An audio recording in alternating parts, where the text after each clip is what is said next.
ప్రతి ఒక్కరూ పండ్ల రసాలు తాగమని సలహా ఇస్తుంటారు. ఎందుకని? ఇది ఒక మంచి అలవాటే. కానీ ఒక గ్లాస్ జ్యూస్ నుండి మనం ఎంత మేరకు చక్కెరను తీసుకుంటామో తెలుసా?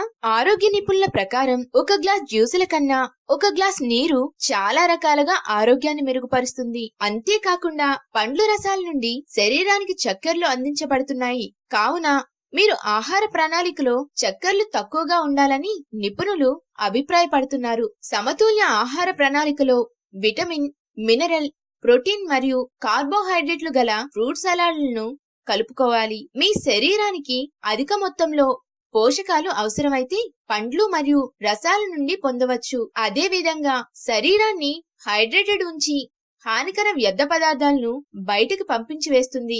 నీరు ఎక్కువగా తాగడానికి గల కారణాలు: నీరనేది ఎలాంటి క్యాలరీలను కలిగి ఉండదు. శరీర బరువు పెరుగుతుందని భయపడాల్సిన పని లేదు. కానీ పండ్ల రసాలు అధిక మొత్తంలో క్యాలరీలు కలిగి ఉంది. శరీర బరువును పెంచుతాయి. చక్కెరలు లేని పండ్ల రసాలు ఆరోగ్యానికి చాలా ప్రయోజనకరం. శరీరాన్ని హైడ్రేటెడ్ గా ఉంచటంలో నీటికి మించిన మరొక ద్రావణం లేదని చెప్పాలి. ఈ విషయంలో పండ్ల రసాల కన్నా నీటినే మెచ్చుకోవచ్చు. హానికర వ్యర్థ పదార్థాలను కూడా బయటకు పంపుతుంది. కొన్ని రోజులుగా శరీరంలో పేరుకుపోయిన హానికర వ్యర్థ పదార్థాలను బయటకు పంపుటకు పండ్ల రసాలు సహాయపడతాయి. కానీ కొన్ని నెలల పాటు పేరుకుపోయిన హానికర వ్యర్థ పదార్థాలను బయటకు పంపే సామర్థ్యాన్ని నీరు కలిగి ఉంటుంది.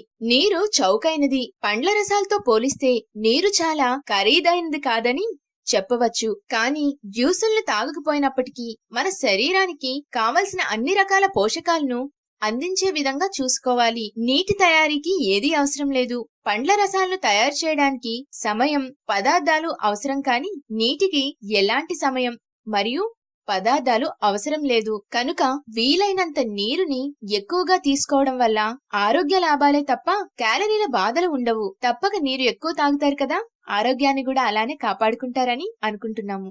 మా వీడియోస్ కనుక మీకు నచ్చినట్లయితే లైక్ చేయండి. మీ హెల్తే కాకుండా మీ ఫ్రెండ్స్ హెల్త్ కూడా బాగుండాలి అనుకుంటున్నారా? అయితే వెంటనే అందరికి షేర్ చేయండి. మా హెల్త్ టిప్స్ వల్ల మీకేమైనా మంచి లేదా చెడు ఫలితాలు పొందుతున్నారా? వెంటనే కామెంట్ బాక్స్ లో కామెంట్స్ చేయండి. సబ్స్క్రైబ్ చేసుకోవడం మర్చిపోకండి. అలాగే పక్కనే ఉన్న గంట సింబల్ ని ప్రెస్ చేయండి.